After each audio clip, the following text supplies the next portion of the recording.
Good morning student. Bhagwati शिक्षा प्रशिक्षण की ऑनलाइन क्लासेस कई माह से जा रही हैं और हमारी रेगुलर क्लासेस चल रही हैं। रेगुलर हमारे टॉपिक्स क्लियर हो रहे हैं। तो आज का जो हमारा नया टॉपिक है वो है need and importance of communication, यानी संप्रेषण की आवश्यकता और महत्व। यानी संप्रेषण की आवश्यकता एवं महत्व, यानी संप्रेषण की आवश्यकता और महत्व क्यों है, इस चीज को जान लेना जरूरी है। क्योंकि संप्रेषण नहीं होगा तो कोई कार्य नहीं होगा, यानी विचारों का आदान प्रदान नहीं होगा, तथ्यों का नहीं होगा, संप्रत्यों का नहीं होगा, किसी का भी नहीं होगा। इसलिए संप्रेषण का आवश्यकता महत्व शिक्षण कार्य में बहुत है, क्योंकि एक शिक्षक के लिए भी मार्गदर्शन का कार्य करता है। उसकी क्रियाशीलता देखी जा सकती है, उसके विचारों को देखा जा सकता है, ये सारी चीजों को देखा जा सकता है इसमें, संप्रेषण में। तो इसकी आवश्यकता महत्व क्यों है, शिक्षा में इसकी आवश्यकता क्यों है? वैसे संप्रेषण की सभी जगह आवश्यकता है, लेकिन शिक्षा में इसकी आवश्यकता कैसे है, तो इसके अपन क्या देखेंगे, संप्रेषण की आवश्यकता और महत्व को देखेंगे। तो इसी प्रकार से जो मिलेट ने कहा है, यानी अपने विचारक है मिलेट, तो इनने कहा है, मिलेट ने संप्रेषण के महत्व को स्पष्ट करते हुए लिखा है कि संप्रेषण प्रशासनिक संगठन की रक्तधारा है।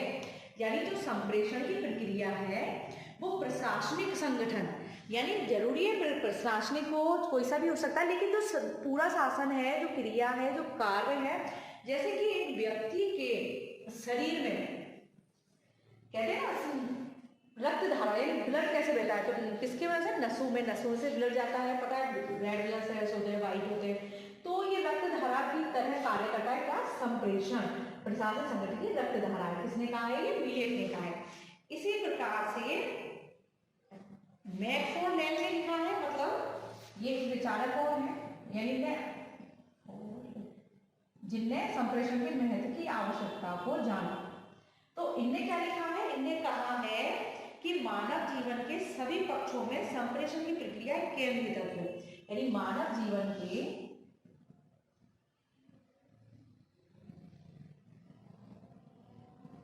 सभी पक्षों,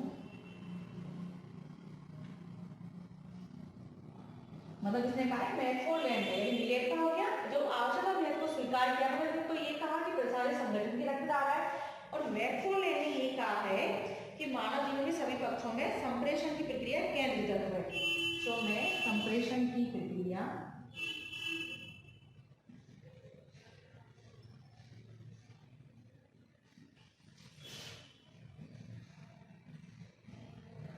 एक केंद्रीय तत्व है।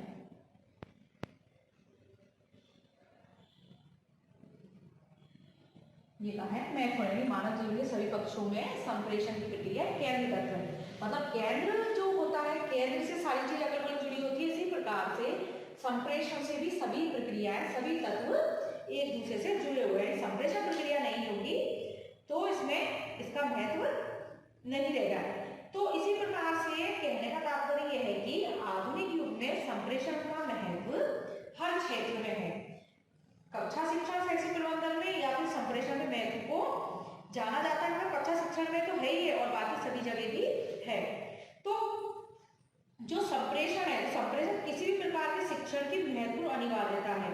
संचार तथा संप्रेषण व्यवस्था द्वारा संगठन के विभिन्न सदस्य परस्पर विचारों का क्या करते हैं, आदान प्रदान करते हैं, है ना। इसी प्रकार से संप्रेषण व्यवस्था ही शिक्षण की विभिन्न क्रियाओं में सामंजस्य स्थापित करती है, यानी जो भी विभिन्न क्रियाएं होती है वो किसके माध्यम से होती है, संप्रेषण के माध्यम से होती है। तो वो सभी को, मतलब प्रक्रिया को सफल बनाने का कार्य क्या करता है, संप्रेषण। तो इसी प्रकार से कि शिक्षा के उद्देश्यों को पूरा भी यही करती है, और कक्षा शिक्षण में संप्रेषण के बिना एक कदम भी आगे नहीं चला जा सकता।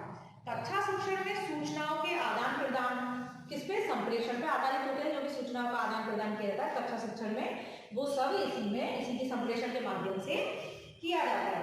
यानी बिना संप्रेषण के कक्षा शिक्षण में क्या अंत्यक्रिया नहीं हो सकती, अंत्यक्रिया नहीं होगी तो जो शिक्षण क्रिया है तो वो सफल नहीं होगी।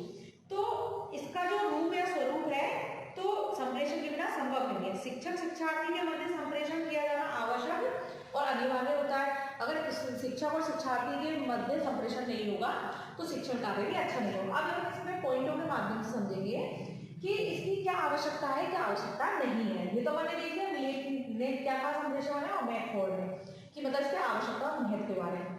अब आगे हम देखते हैं, तो वो देखते हैं कि पॉइंट कि इसकी कक्षा शिक्षण और शैक्षिक प्रबंधन जो अपन के हैं, तो इनमें संप्रेषण के महत्व को कितनी सहायता करते हैं, कितनी नहीं करते, कितनी आवश्यकता, कितना महत्व है, ये सारी चीज हम पॉइंटों के माध्यम से समझते हैं। तो इसमें जो महत्व और आवश्यकता है वो देखते हैं। इसको साफ कर देती हूँ मैं, फिर देखते हैं।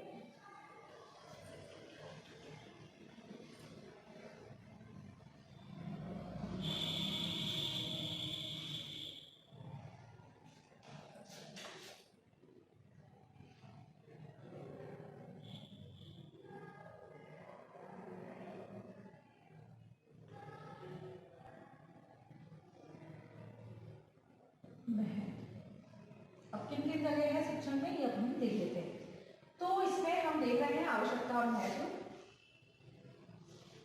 तो पहला किसमें है, अध्यापकों का मार्गदर्शन। शिक्षण में देखेंगे ना हम, तो अध्यापकों का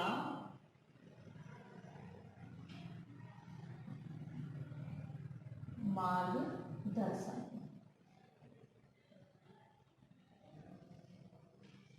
तो अब अध्यापक का मार्गदर्शन संप्रेषण के माध्यम से कैसे होता है, क्योंकि संप्रेषण की प्रक्रिया के द्वारा शिक्षण में अध्यापकों का मार्गदर्शन होता है। कैसे होता है ये चीज हम अभी देखते हैं। तो शिक्षकों को आवश्यक तथ्यों, सूचना पहुंचाने, विचारों, भावों, सिद्धांतों, नियमों और समस्या समाधान करने और शैक्षिक गतिविधि होती है ना, शिक्षा की जो गतिविधि होती है, उनके विचार हैं, उनके महत्व, तो ये सारी चीजें क्रियाएं कैसे होती है, तो क्रिया किसके माध्यम से होती है, संप्रेषण के माध्यम से।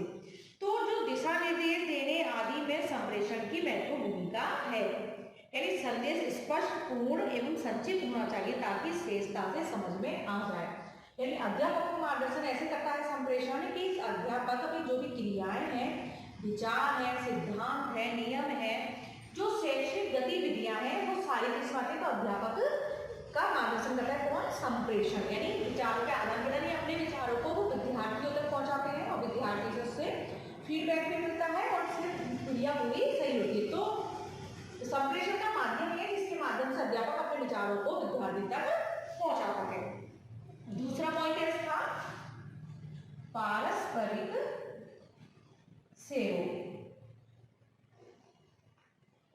अब पारस्परिक सहयोग कैसे हुआ कि जो सौहार्दपूर्ण, जो सहयोगपूर्ण जो व्यवहार होता है, तो वो सारा किससे होता है, पारस्परिक सहयोग से, यानी सौहार्दपूर्ण संबंधों की स्थापना किससे होती है, संप्रेषण से। क्योंकि जो विचारों का आदान प्रदान है, एक दूसरे की भावनाओं को समझ रहे हैं, तभी तो सहयोग की भावना आ रही है। तो प्रभावी संप्रेषण व्यवस्था के द्वारा शिक्षक व शिक्षार्थी के मध्य सौहार्दपूर्ण संबंधों की स्थापना की जा सकती है। साथ ही निरंतर संदेश के माध्यम से अधिकारियों व शिक्षकों के मध्य मधुर संबंध हो जाते हैं। तो जब मधुर संबंध हो जाता है, शिक्षक अपने जो उद्देश्यों की प्राप्ति करना चाहता है, तो वो संप्रेषण के माध्यम से प्राप्त कर लेता है। कैसे, क्योंकि शिक्षक और जो अध्यापक हैं, जो और जो अधिकारी हैं, या फिर जो विद्यार्थियों के वो माता पिता हैं, यानी पेरेंट्स हैं, तो उन सबका सहयोग होता है। तो वो सहयोग कैसे होता है, कहते हैं ना कि एक वाणी होती है जो इंसान को चाहे तो दोस्त बना दे, चाहे तो वो किसी को दुश्मन बना दे। तो जो संप्रेषण जो क्रिया है उसमें यही है कि अपनी भाषा और उसका सहयोग कैसा होना चाहिए, यानी व्यवहार शिक्षक का किससे आता है, उसके संप्रेषण की भाषा से, उसमें बोलने के तरीके से पता लगता है।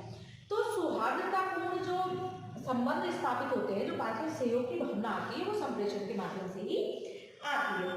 तो इसमें जो शिक्षक चाहता है वो उद्देश्यों की पूर्ति कर लेता है, अपने दायित्वों को पूरा कर लेता है और सहयोग प्रदान करने हेतु तत्पर भी रहता है। शिक्षक व छात्रों के मध्य पारस्परिक सहयोग सर्वांगीण भावना की वृद्धि भी संप्रेषण के माध्यम से ही होती है। तो इसमें भी इसका महत्व हो गया, इसमें पारस्परिक सहयोग की भावना में। अब तीसरा है कार्य कुशलता में वृद्धि।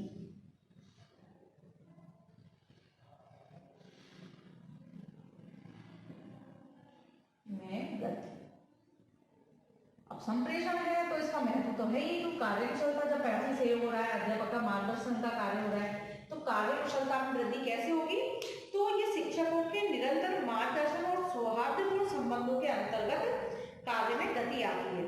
इसके शैक्षिक स्तर में सुधार होता है और शिक्षक अपेक्षित परिणाम देने में सक्षम हो पाता है। इस प्रकार प्रभावी एवं कुशल संप्रेषण व्यवस्था शिक्षक की कार्य कुशलता में वृद्धि करती है, क्योंकि जो कार्य है, अगर सहयोग की भावना है और अध्यापक का मार्गदर्शन अच्छा हो रहा है, संप्रेषण का माध्यम अच्छा है, विद्यार्थी अच्छे हैं और जिनके मध्य सहयोग है उनका व्यवहार अच्छा है, तो क्या होता है, एक शिक्षक होता है तो अगर उसको प्रशासनिक अधिकारी वगैरह सब अच्छे हैं, व्यवहार से अच्छे हैं, सहयोग की भावना अच्छी है, तो वो क्या करेगा, वो कार्य अच्छे से अच्छा करेगा और उसके कार्य में वृद्धि होगी और वो अच्छे से इन चीजों को समझेगा। तो इसलिए अगर ये दोनों भावनाएं नहीं आएंगी अध्यापक में, अधिकारियों द्वारा सहयोग की भावना नहीं होगी, तो कार्यकुशलता नहीं होगी। लेकिन संप्रेषण ऐसा माध्यम है जिसकी वजह से शिक्षक के में कार्यकुशलता की वृद्धि होती है। तो संप्रेषण तो संप्रेषण है, विचारों का आदान प्रदान है, ये तो मैं जानती है, तो कार्यकुशलता में वृद्धि संप्रेषण के माध्यम से होती है। अब अगला पॉइंट है वो है आत्मविश्वास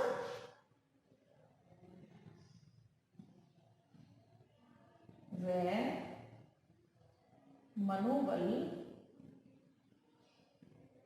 में वृद्धि।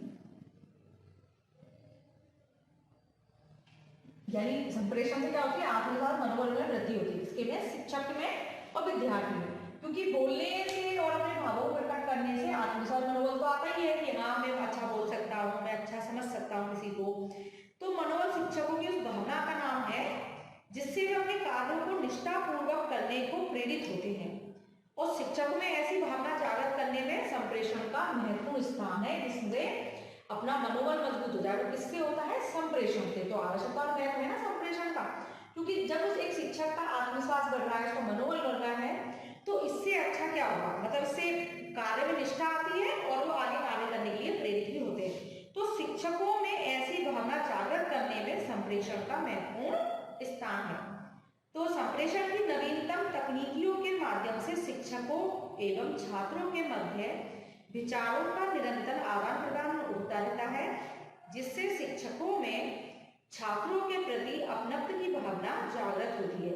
वे छात्रों को समझकर आधिकारिक कार्य करने के लिए भी प्रेरित होते हैं।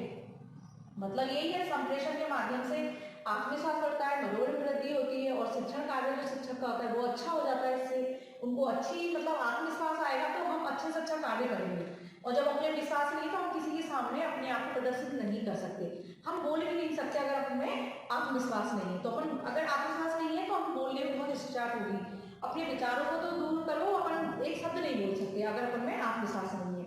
तो जो संप्रेषण होता है तो इसमें विचारों का आदान प्रदान, इससे क्या आत्मविश्वास होता है और मनोबल वृद्धि होती है, और मनोबल अच्छा होगा तो उसका कार्य भी अच्छा होगा, सारी चीजें अच्छी होंगी और वो दूसरों को प्रेरित कर पाएंगे, सारी क्रियाएं हो सकेगी।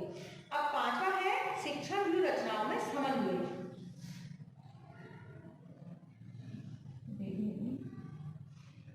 शिक्षण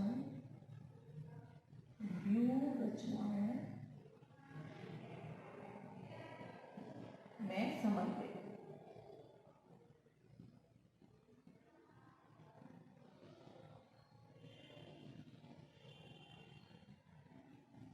तो विभिन्न शिक्षण की जो रचना, जो अपन शिक्षण कार्य के लिए भिन्न भिन्न जो रचनाएं बनाते हैं, कौन कौन सी रचनाएं हो सकती है, क्यों करते हैं, तो ये सारी चीज किससे आएगी, संप्रेषण से। तो शिक्षण जो शिक्षक अपना शिक्षण को प्रभावी बनाने के लिए विभिन्न संदेश शिक्षण व्यूह रचनाओं को अपनाता है, ये अपन सभी जानते हैं कितनी सारी व्यूह रचनाएं होती है अगर शिक्षण को प्रभावी बनाना है। तो इन व्यूह रचनाओं में समन्वय स्थापित करने के लिए प्रभावपूर्ण संदेश वाहक यानी संप्रेषण व्यवस्था महत्वपूर्ण योगदान देती है। अब देती है क्यों, संदेश भाग अच्छा होगा तो शिक्षण मतलब अच्छा होगा, तो वो संप्रेषण का उपयोग करेगा, उसमें वो स्वतंत्र होगा, तो वो अपने शिक्षण की जो भी रचनाएं तैयार करना चाहता है, विद्यार्थी को जो ज्ञान देना चाहता है उसको वो स्वतंत्र रूप से दे सकता है।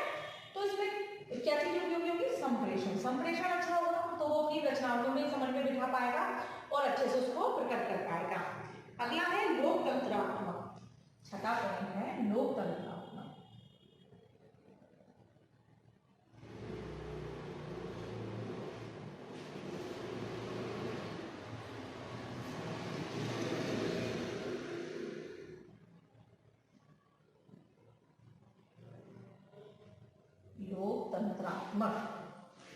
लोकतंत्रात्मकता कैसे आएगी बताओ। यानी लोकतंत्र किसको कहते हैं, इस चीज से समझो आप पहले। लोकतंत्रात्मक यानी जनता जनता के द्वारा शासन, तो लोकतंत्र होता है ना। तो अब लोकतंत्रात्मक यही है कि अच्छी संप्रेषण व्यवस्था लोकतंत्र की भावना को बल देती है और लोकतंत्र की भावना का विकास शिक्षक की क्षमता में वृद्धि करता है। यानी लोकतंत्र में खुद का अपन को लगेगा कि हाँ हम स्वतंत्र हैं, हम अपने विचारों को दूसरे तक पहुंचा सकते हैं और शिक्षण रचना वगैरह छात्रों को शैक्षिक नवाचार को अवगत करा सकते हैं, तो उसमें लोकतंत्र अपना बहुत जरूरी है। तो जो संचार संप्रेषण अधिगम प्रक्रिया के सुविधाजनक परिसंचालन में लोकतंत्र क्या करता है, एक तेल का कार्य, जैसे गाड़ी को चलाने के लिए वो चाहिए तो इसी प्रकार एक जनता को, विद्यार्थी को चलाने के लिए लोकतंत्र की भावना होनी चाहिए। तो ये सारी चीजें होंगी तो अपने आप ही शिक्षा में जो क्षमता है उसकी उसमें वृद्धि होगी। अगला पॉइंट इसी प्रकार से उचित एवं शीघ्र निर्णय, सातवां है उचित एवं शीघ्र निर्णय।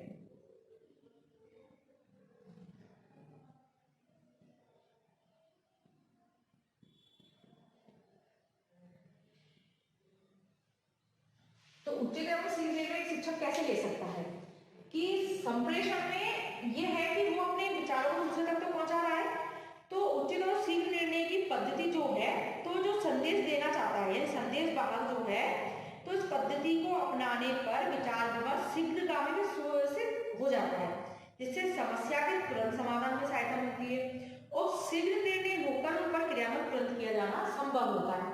मतलब अपने विचारों को पहुंचा देंगे, वहां से सही उचित क्या है, गलत क्या है, सही क्या है, ये सारी चीजें पता लग जाता है तो अपन उस पर जल्दी निर्णय ले सकते हैं, क्यों, विचारों से। तो संप्रेषण इसमें भी बहुत जरूरी आवश्यक है। अगला है प्रभावी नेतृत्व की स्थापना।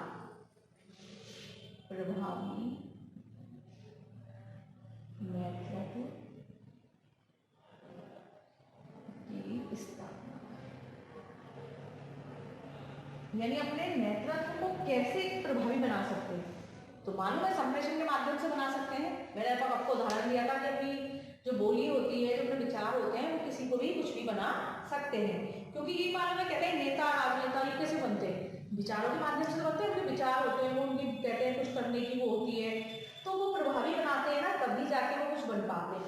तो प्रभावी नेतृत्व की स्थापना में यही है कि शिक्षक को छात्र का विश्वास प्राप्त करना जरूरी होता है और छात्रों का विश्वास जीतने के लिए यह आवश्यक है कि प्रभावी संप्रेषण व्यवस्था लागू कर उनकी इच्छाओं, आकांक्षाओं, अपेक्षाओं और भावनाओं का पता लगाकर उन्हें पूरा किया जाए, उनको सही दिशा का ज्ञान दिया जाए कि उनकी वो शिक्षक से क्या चाहते हैं, क्या नहीं चाहते हैं। जैसे कि मैं अभी नेता का उदाहरण दे रही थी, तो वो क्या करते हैं, जनता से कहते हैं कि हम आपका ये काम करवा देंगे, हम इस ये करवाएंगे, तभी तो जनता सुनती है कि हाँ उनको कुछ वो रहता है उनसे कि ये अगर नेता बन जाएंगे या कुछ बन जाएंगे तो हमारे लिए ये करेंगे, ये व्यवस्था करेंगे, वो सारी चीज होती है। इसी प्रकार से प्रभावी नेतृत्व शिक्षक के लिए, यानी शिक्षक जो होता है वो छात्रों की इच्छा आकांक्षा उनको पूरा करता है, तो क्या होता है वो उनके लिए उनका शिक्षण कार्य और शिक्षक भी प्रभावी बन जाते हैं। क्योंकि उससे क्या होगा, क्योंकि शिक्षक जो विद्यार्थी है तो उनको सही दिशा मिलेगी और जो वो ज्ञान प्राप्त करना चाहते हैं वो उनको मिल जाएगा। अब 9वां है मानवीय संबंधों का निर्माण।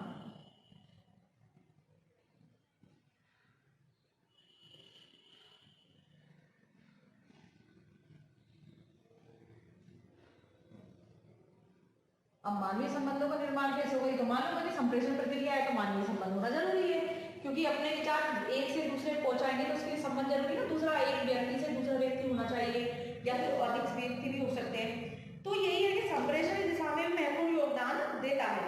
यदि प्रधानाध्यापक अपनी नीति एवं विचारों विद्यार्थी तक पहुंचाकर उन्हें वास्तविक स्थिति से अवगत कराते हैं तथा विद्यार्थी शिक्षक तथा अभिभावक को अपने विचार और शिकायतें सुझाव है जो प्रधान तक पहुंचाते हैं, तो क्या होता है, तो इससे निश्चित ही उनके बीच सुदृढ़ और मधुर संबंध का निर्माण भी काफी मदद मिलती है। मतलब बिना संप्रेषण के मानवीय संबंध नहीं हो सकते, ये हम जानते हैं। मानवीय संबंध के लिए संप्रेषण बहुत आवश्यक है, क्योंकि जब संबंध ही नहीं है, जब इंसान में एक दूसरे में बातचीत नहीं है तो संबंध कहाँ से बनेगा, नहीं बनेगा।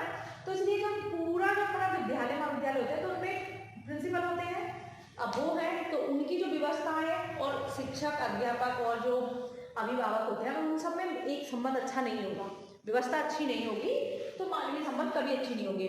क्योंकि जो भी क्रियाएं होती हैं तो वो उनके जो भी है महाविद्यालय विद्यालय में प्रधानाध्यापक वगैरह है तो उनको सारी क्रियाओं से अवगत कराना जरूरी होता है कि महाविद्यालय में क्या हो रहा है, क्या नहीं हो रहा है। तो ये सारी चीजों का भी किसको, प्रधानाध्यापक को पता होना चाहिए या फिर प्राचार्य जी को भी पता होना चाहिए। इससे यह है कि जो भी शिकायतें हैं, जो कंप्लेन है, तो वो उनको पता होगी, तो उनका निवारण होगा। तो ये कब पता लगेगा? जब उनके अध्यापक और अभिभावकों से संबंध अच्छे होंगे। तो संबंध अच्छे किससे होंगे? संप्रेषण। तो संप्रेषण के बिना मानवीय संबंध नहीं हो सकते, यानी संप्रेषण बहुत आवश्यक है। अब अगला है अभिभावकों के उत्तम संबंध। अब ये पॉइंट तो हमने समझ ही लिया था।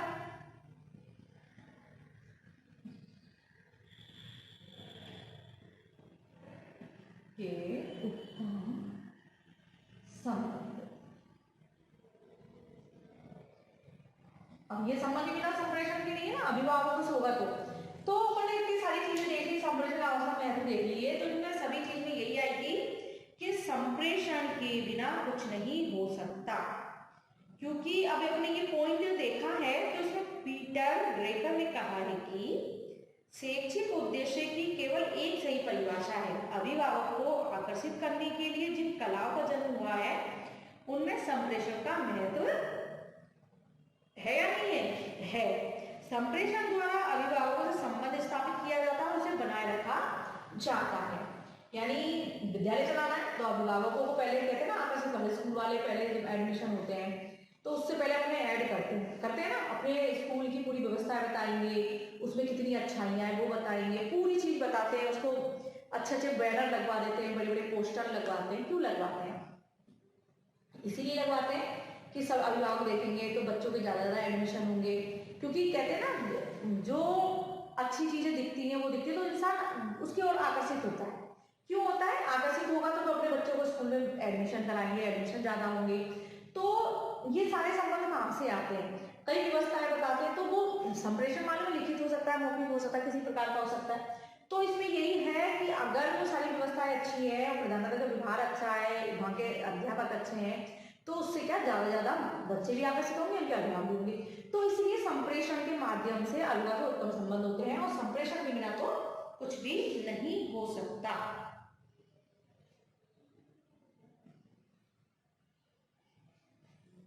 अब अगला नियम का 11वां पॉइंट है, वो है विकेंद्रीकरण नीति।